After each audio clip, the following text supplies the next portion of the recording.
ఎక్సెల్లా global study abroad summit 2024 జరగబోతోంది. ఫిబ్రవరి 11న ఉదయం 10 గంటల నుంచి సాయంత్రం 5 గంటల వరకు తాజ్ డెక్కన్, బంజారా హిల్స్, హైదరాబాద్ లో.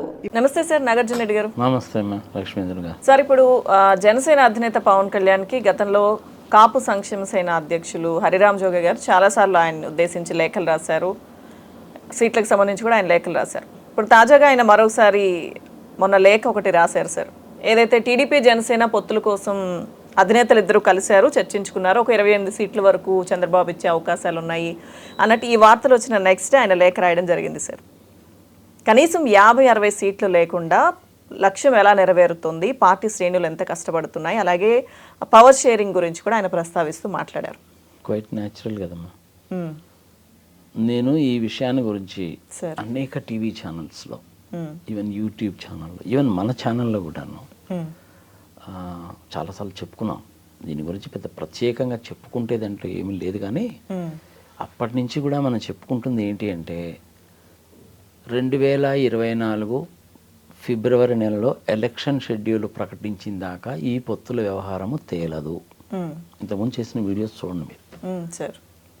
Somewhere in the month of June 2023, 12th August 2023, మళ్ళీ మొన్న 19th డిసెంబర్ ఆర్ సంథింగ్ లేదా మన దాంట్లో చేసినాయి.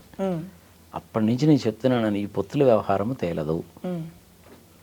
పాయింట్ నెంబర్ 1, బీజేపీ వాళ్ళు టీడీపీని దగ్గరికి రానియరు. గతంలో వాళ్ళకి జరిగిన అనుభవాల మూలకంగా జనసేనని రమ్మని బీజేపీ వాళ్ళు పిలవలేదు. ఈయనే 2019లో వెళ్ళాడు, వాళ్ళు కాదరలేదు.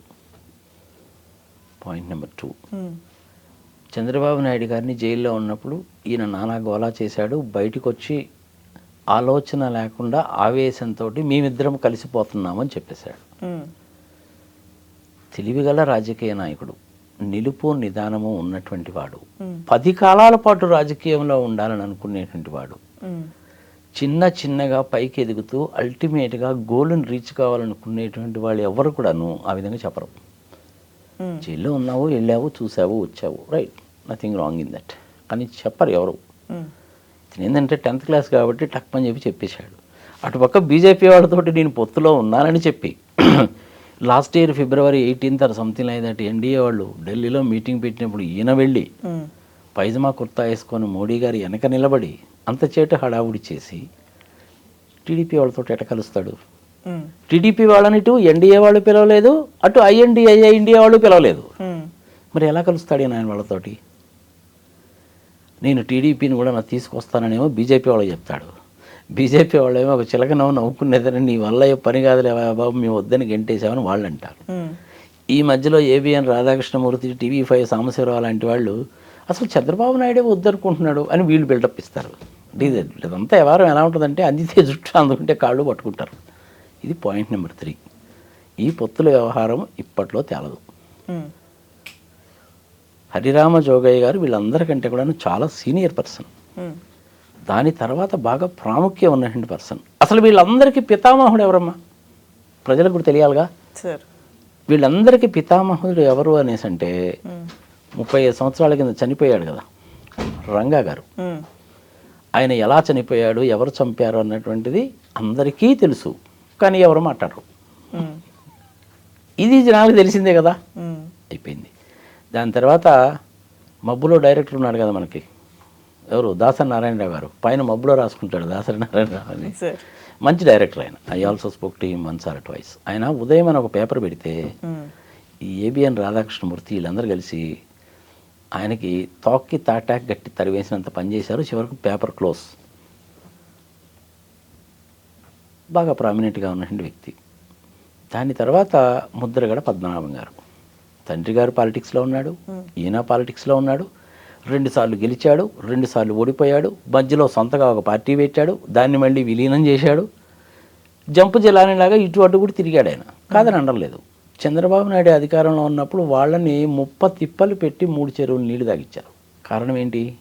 ఒకటే విషయం, మీరు ఎలక్షన్ క్యాంపెయిన్లో మాకు రిజర్వేషన్లు, బీసీ రిజర్వేషన్ ఇస్తామని చెప్పారు, అది ఎందుకు చేయడం లేదండి అని అడిగాడు. ఆ బీసీ రిజర్వేషన్ క్లాసిఫై చేయడం అనేది స్టేట్ గవర్నమెంట్ చేతుల్లో లేదు. వీళ్ళు రికమెండ్ చేసి పంపిస్తే సెంట్రల్ గవర్నమెంట్ వాళ్ళు యాక్సెప్ట్ చేయాలా లేదా అని వాళ్ళు చూస్తారు. ఒక పర్టికులర్ సామాజిక వర్గాన్ని నువ్వు బీసీ కేటగిరీగా ఇచ్చేస్తే అది స్టేట్కి సంబంధించింది అని చెప్పి అనుకోవడానికి వీల్లేదమ్మా. అది ఎంటైర్ ఇండియాకి వర్తిస్తుంది. అదే బీసీ కేటగిరీ రేపు ఐఏఎస్ ఐపీఎస్ని సెలెక్ట్ చేసేటప్పుడు కూడా తీసుకోవాలి. ఇలాంటి సామాజిక వర్గాల్లో ఇండియాలో ఇంకెన్ని ఉన్నాయో కూడా చూడాలి. ఇండియాలో ఇంచుమించు 3000 కులాలు ఉన్నాయమ్మా. అందుకని నా పార్టీకి నేను ప్రామిస్ చేసేస్తే కుదరదు. అందుకని చంద్రబాబు నాయుడు ఏమో నేను ఇస్తానని చెప్పాడు, జగన్మోహన్ రెడ్డి ఏమో కుదిరే పని కాదు అన్నాడు. ఎవరు గెలిచారు 2019లో? జగన్మోహన్ రెడ్డి గెలిచాడు. రుణమాఫీ ఆయన చేస్తానన్నాడు, ఇది కుదిరేటువంటి పని కాదు, నేను దానికి ఆల్టర్నేటివ్ ఇస్తాను అని చెప్పాడు. ఎవరు గెలిచారు? జగన్ గెలిచారు. వాస్తవాలకి దగ్గరగా మాట్లాడుకోవాలి మనం. ఇప్పుడు అలాగే ఓపీఎస్ అనేటువంటి ఉందమ్మా, ఓల్డ్ పెన్షన్ స్కీమ్. దాని మూలకంగా అది కనుక కంటిన్యూ అయితే ఏమవుతుందంటే, ప్రజలకు కూడా తెలియాలి కాబట్టి చెప్తున్నాను లక్ష్మి, కొన్నాళ్ళు పోయిన తర్వాత ప్రభుత్వానికి 100 రూపాయలు ఇన్కమ్ వస్తే గవర్నమెంట్ ఎంప్లాయీస్కి జీతాలు ఇవ్వడానికి, ఈ పెన్షన్లు ఇవ్వడానికి ఆ 100 రూపాయలు సరిపోద్దమ్మా. ఇంకా నీకు ₹1 మిగలదు ఏది చేయాలన్నా కానీ. ఇది కుదిరేటువంటి పని కాదు అని తర్వాత లేట్గా రియలైజ్ అయ్యి జగన్మోహన్ రెడ్డి చెప్పాడు. పాదయాత్ర చేసినప్పుడు నేను చేస్తానన్నాడు. ఆయనకి లెక్కలు తెలియవు, మాలాంటి వాళ్ళు అడిగితే చెప్పుండేవాడు. పొరపాటు జరిగిపోయింది, చెప్పేశాడు. తర్వాత దాన్ని సరిదిద్దుకోవడానికి ప్రయత్నించాడు. ఒప్పుకోవాలి కదా అని. 2002 నుంచి కొత్తగా గవర్నమెంట్లో జాయిన్ అయినటువంటి ఎంప్లాయీస్కి ఎవరికి కూడాను ఇవన్నీ లేవమ్మా, ఈ స్కీమ్స్ అన్నీ లేవు. మీకు వచ్చేటువంటి జీతంలో నుంచి మీరు సేవ్ చేసుకొని ఆ పెన్షన్ స్కీమ్లో డిపాజిట్ చేసుకోవాలా. ఇది పద్ధతి. ఇట్లాంటివన్నీ కూడాను ఉన్నప్పుడు టీడీపీ వాళ్ళు జనసేన వాళ్ళు కలవడము కలవకపోవడం అనేటువంటిది వాళ్ళ ఇష్టం. హరిరామ జోగయ్య గారు ఏమంటున్నారంటే, మన పాపులేషన్ అనేటువంటిది ఎప్పుడూ రాజకీయాల్లో ఉంటున్నారు కానీ ఎవరినో ఒకరిని మోస్తున్నారు కానీ మనకంటూ ఒక ప్రాతినిధ్యం లేకుండా పోయింది అనేటువంటిది ఆయన బాధ. రీజనబిలిటీ ఉంది, లాజికల్గాను ఉంది. నిష్పక్షపాతంగా మాట్లాడుకుందాం మనం. 15% పాపులేషన్ ఉన్నారు కదా, 7.5%, 15% షెడ్యూల్ ట్రైబ్, షెడ్యూల్ క్యాస్ట్ రిజర్వేషన్లు ఇచ్చారు కదా, వీళ్ళు 15% ఉన్నారు. వాళ్ళని ఫార్వర్డ్ క్యాస్ట్ల కింద లెక్క కట్టారు. ఈవెన్ మెడ్రాస్లో ప్రెసిడెన్సీలో కలిసి ఉన్నప్పుడు కూడా వాళ్ళు బీసీలోనే ఉన్నారమ్మా. తర్వాత సమీకరణాలు మాలిన తర్వాత వాళ్ళని ఓసీలు చేసేసారు. ఇప్పుడు వాళ్ళు మమ్మల్ని బీసీలో చేర్చండి అంటున్నారు. బీసీలో కనుక చేరిస్తే బీసీల వాళ్ళ దగ్గర నుంచి మళ్ళీ తాగదా. ఇట్లాంటి ప్రాబ్లమ్స్ని కనుక సాల్వ్ కనుక చేయాలంటే ఒక్క రోజులో కాదు. జగన్మోహన్ రెడ్డి ప్రకటించినా, చంద్రబాబు నాయుడు ప్రకటించినా అల్టిమేట్గా సెంట్రల్ గవర్నమెంట్ వాళ్ళు ఒప్పుకోవాలి. అది కుదిరే పని కాదు. అది ఎట్లాంటిదంటే అది తేనె తుట్ట లాంటి వ్యవహారం. దాని జోలు పోకూడదు వీలైనంత వరకు. కృష్ణా జలాలు అది లాగానే ఉంటుంది. దాని గురించి ఇంకో వీడియోలో చెప్పుకుందాం, కృష్ణా నదీ జలాల వివాదం ఏందనేది. ఓకే, వీళ్ళిద్దరి మధ్య పొత్తులు కుదురుతాయా అంటే అంత తొందరగా కుదరవు. ఇప్పటికీ కుదరలేదు. ఇంకొక 1 నెల రోజుల్లో 2 నెలల్లో ఎలక్షన్లు పెట్టుకొని ఇప్పటికి కూడా పొత్తులు కుదుర్చుకోకపోతే ఇంకెప్పుడు కుదుర్చుకుంటారు? వీళ్ళిద్దరేమో ఈ విధంగా మాట్లాడుకుంటూ ఉంటారు. బీజేపీ వాళ్ళేమో ఢిల్లీలో కూర్చొని తమాషా చూస్తూ ఉంటారు. రేపు అల్టిమేట్గా పవన్ కళ్యాణ్ గారు బీజేపీ వాళ్ళకి క్లియర్గా కనుక చెప్పకపోతే ఇక పవన్ కళ్యాణ్కి చొక్కాలు చూపిస్తారనమాట వాళ్ళు. You take it granted for me. మోరల్గా కూడాను తప్పు కదమ్మా, అది నైతికంగా కూడా తప్పే కదా. వాళ్ళతోటి గుడ్ షేక్ హ్యాండ్ ఇచ్చి బయటకు వచ్చాయి. నేను చిన్న రీజనల్ పార్టీనండి, 2009లో పెట్టుకున్నాను. ఇప్పటి వరకు నేను ఎవరికో ఒకరికి సహాయం చేస్తూనే వచ్చాను. 2019లో మీతో పాటే గెలుస్తున్నాను. 2014లో ముగ్గురం కలిసే ఉన్నాము. చంద్రబాబు నాయుడుతో మీతో విభేదించి వెళ్ళిపోయాడు, అయినా కానీ నేను మీతోనే ఉన్నాను. ఇప్పుడు ఉన్న పరిస్థితుల మూలకంగా నేను వాళ్ళతో కలిసిపోదాం అనుకుంటున్నాను. మీరు దయచేసి నన్ను అపార్థం చేసుకోవద్దు. అయిపోయింది. బీజేపీ వాళ్ళు డోంట్ కేర్ ఆల్సో. బీజేపీ వాళ్ళ స్ట్రాటజీ ఎప్పుడు లాంగ్ టర్మ్ స్ట్రాటజీ ఉంటుందమ్మా. ఇండిపెండెంట్గా ఎదగాలని చూస్తారు. ఎంతమంది ఎదగలేరు, ఎంతమంది ఎదిగినటువంటి వాళ్ళు లేరు. విభేదించి వచ్చినటువంటి వాళ్ళు, ఎదిగినటువంటి వాళ్ళు, సొంతంగా పెట్టుకున్నటువంటి వాళ్ళు లేరా? మమతా బెనర్జీ 3వ ముఖ్యమంత్రి కాలేదా కాంగ్రెస్ నుంచి విభేదించి? కాంగ్రెస్ తరఫున రాష్ట్రపతి అయినటువంటి ప్రణబ్ ముఖర్జీ కూడాను ఒకనొకప్పుడు కాంగ్రెస్తో విభేదించి బయటికి వెళ్ళి సొంతగా ఒక పార్టీ పెట్టుకొని మళ్ళీ వచ్చి విలీనం చేశాడమ్మా. కేజ్రీవాల్ పార్టీ పెట్టి 2 రాష్ట్రాల్లో సక్సెస్ కాలేదా? ఇట్లా చెప్పుకుంటూ పోతే చాలా ఎగ్జాంపుల్స్ ఉంటాయి. వీళ్ళందరికంటే పితామహుడు ఎవరంటే ఎన్సీపీ ప్రెసిడెంట్ శరద్ పవార్ గారు. ఆయన ఇప్పటికి కూడా అదే స్టేటస్ మెయింటైన్ చేస్తాడుగా. పక్కన ఒరిస్సా రాష్ట్రం తీసుకోండి మీరు, ఆంధ్రప్రదేశ్ పక్కన ఒరిస్సా రాష్ట్రము, ఎవరి జోలి పోరు కూల్గా కామ్గా చేసుకుపోతుంటారు. వాళ్ళకి ఎవరితోటూ విభేదాలు ఉండవు. అది కూడా ఒక రకంగా మంచి పాలసీ. కానీ Pawan Kalyan policy, TDP policy ఏంటంటే జంపు జిలానీలు. టీడీపీ వాళ్ళు గతి లేకపోయి కాంగ్రెస్ వాళ్ళ కాళ్ళు కూడా పట్టుకున్నారు. నువ్వు నేను చూసాం, అవును కదా. జగన్మోహన్ రెడ్డి ఎప్పుడు ఎవరిని పట్టుకోలేదుగా. అది ప్రజలు గుర్తుపెట్టుకుంటారు, అది సాలిడ్గా టేకప్ చేస్తారు. వీళ్ళంతా ఇంతేనా, కాసేపు కలిసి ఉంటారు, కాసేపు పోతూ ఉంటారు. ఈ చంద్రబాబు నాయుడు కాసేపు బీజేపీ అంటాడు, కాసేపు సిపిఐ అంటాడు, కాసేపు సిపిఎం అంటాడు. మమతా బెనర్జీ దగ్గరికి వెళ్ళి మైక్ తీసుకొని మాట్లాడాలని చూస్తాడు, ఆమె మైకు చేతిలో నుంచి లాగేసుకుంది.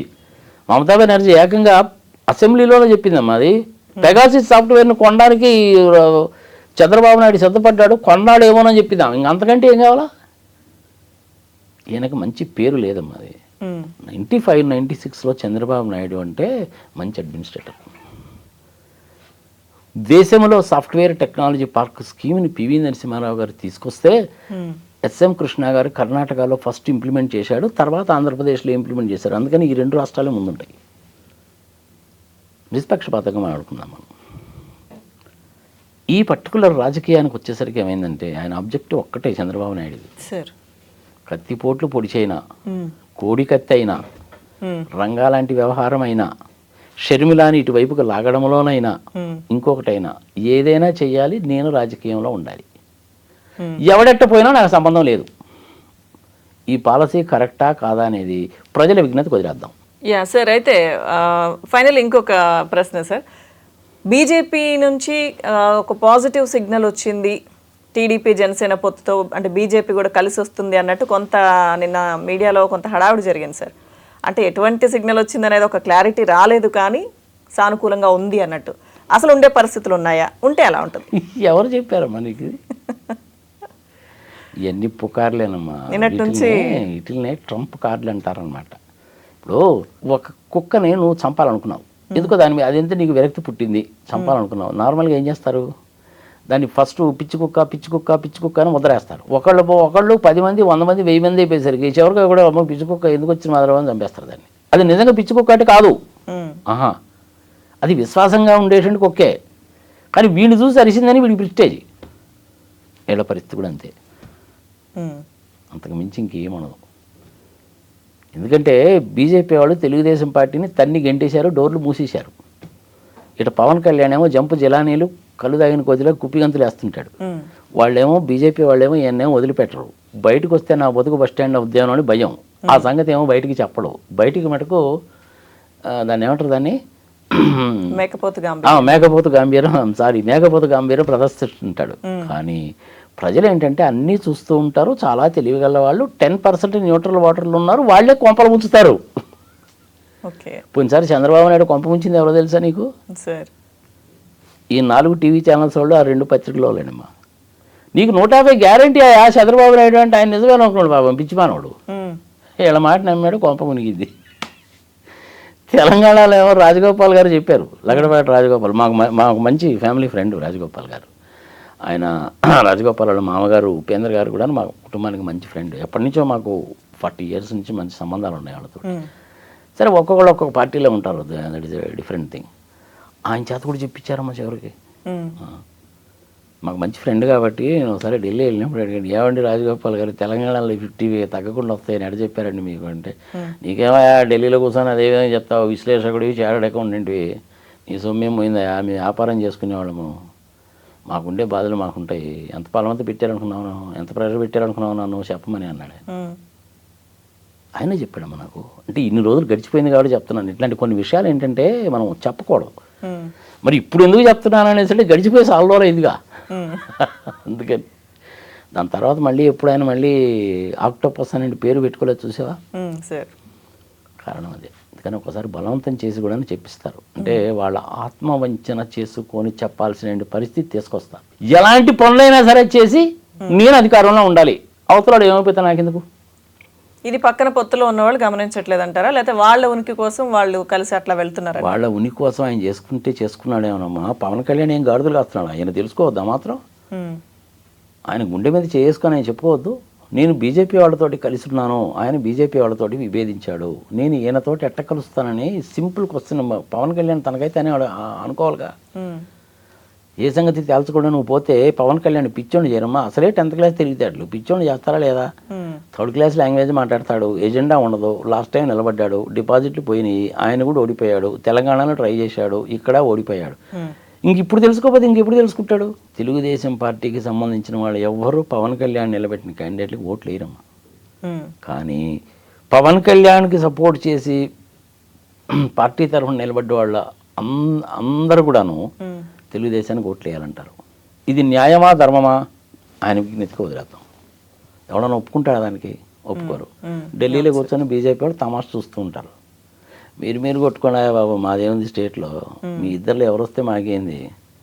జగన్మోహన్ రెడ్డికి 25 వచ్చినా నాకు సపోర్ట్ చేస్తాడు, జగన్మోహన్ రెడ్డికి 24 వచ్చినా టీడీపీకి 1 వచ్చినా నాకే సపోర్ట్ చేస్తారు. ఈ మధ్యలో నేనెందుకు తలకాయ పెట్టడం? హాయ్. సో ఇది జరగబోతుంది అంటారు 2024. అంతే, పొత్తులు తేలవో.